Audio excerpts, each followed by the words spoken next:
আমাদের শোকগুলো আসে হঠাৎ।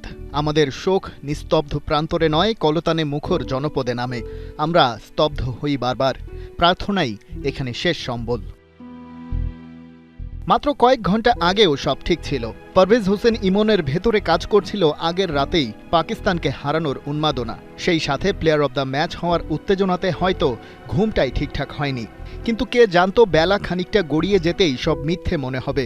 মাইলস্টোন কলেজের উপর আছড়ে পড়ল এয়ারফোর্সের F-7 BGI ফাইটার জেট। মুহূর্তেই ঝলসে গেল সব স্বপ্ন পুড়ে ছাই। পারভেজ ইমনের কাছে তখন কেবল একটা কথাই সত্যি, মাইলস্টোনের জন্য প্রার্থনা। ততক্ষণে শোকের কালো চাদর ঢেকে ফেলেছে সারা দেশ। বাফুফে সভাপতি তাবিত আওয়ালও ফেডারেশনের আনুষ্ঠানিক বিবৃতিতে জানিয়েছেন শোক। নিহত ও আহত যারা হয়েছে তাদের সাথে বাংলাদেশ বিমান বাহিনীর প্রতিও শোক ও সংহতি জানিয়েছেন এই ফুটবল সংগঠক। সিদ্ধান্ত হয় সাফ অনূর্ধ্ব-20 চ্যাম্পিয়নশিপের ম্যাচে 1 মিনিট নীরবতার আনুষ্ঠানিকতা।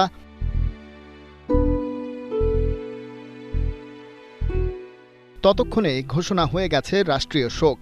কিন্তু হারানোর মাতম কমে না। কলিজাওয়ালা খান টাইগারদের সাবেক কাপ্তান তামিম ইকবাল শুধু শোক জানালেন না, সত্যিকারের ক্যাপ্টেনের মতো দিয়েছেন দিক নির্দেশনাও। গণমাধ্যমের প্রতি অনুরোধ করেছেন আহত কিংবা নিহত কোনো শিশুর ছবি যেন প্রকাশ করা না হয়।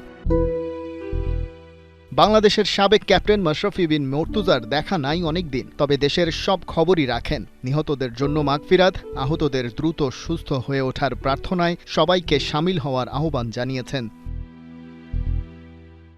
দূর প্রবাসে পড়ে আছেন সাকিব আল হাসানও, তবে বুকের মধ্য থেকে তার বাংলাদেশ হারিয়ে যায়নি কোনোদিন। সাকিব লিখেছেন একটি শিক্ষা প্রতিষ্ঠান যেখানে ভবিষ্যতের স্বপ্নরা গড়ে ওঠে, সেটাই আজ পরিণত হয়েছে শোকস্তব্ধ এক বেদনার স্থলে। এক নিমিষে ঝরে গেছে অনেক তরুণ প্রাণ, নিভে গেছে অগণিত স্বপ্ন। একজন বাবা হিসেবে, একজন বাংলাদেশি হিসেবে এবং একজন মানুষ হিসেবে এই শোক, এই যন্ত্রণা গভীরভাবে অনুভব করেছেন তিনি। প্রতিটি নিঃশেষিত পরিবারের কষ্ট নিজের করে নিয়েছেন। টাইগারদের টেস্ট ক্যাপ্টেন মুমিনুল হক অল্প কথার মানুষ। বলেছেন, এমন দুর্ঘটনা আমাদের সবাইকে নাড়িয়ে দিয়েছে। আমরা শোকার্ত পরিবারের পাশে আছি। মুমিনুলের মতোই জাতীয় দলের ভেতরে বাইরের সব ক্রিকেটার, ফুটবলার সহ অন্যান্য খেলোয়াড়, সংগঠক সবাই শোকে স্তব্ধ। আনুষ্ঠানিক শোক জানিয়েছে বাংলাদেশ ক্রিকেট বোর্ডও।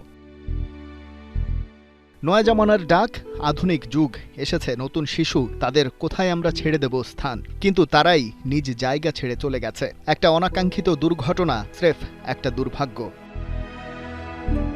খালিদ জামিল, একাত্তর।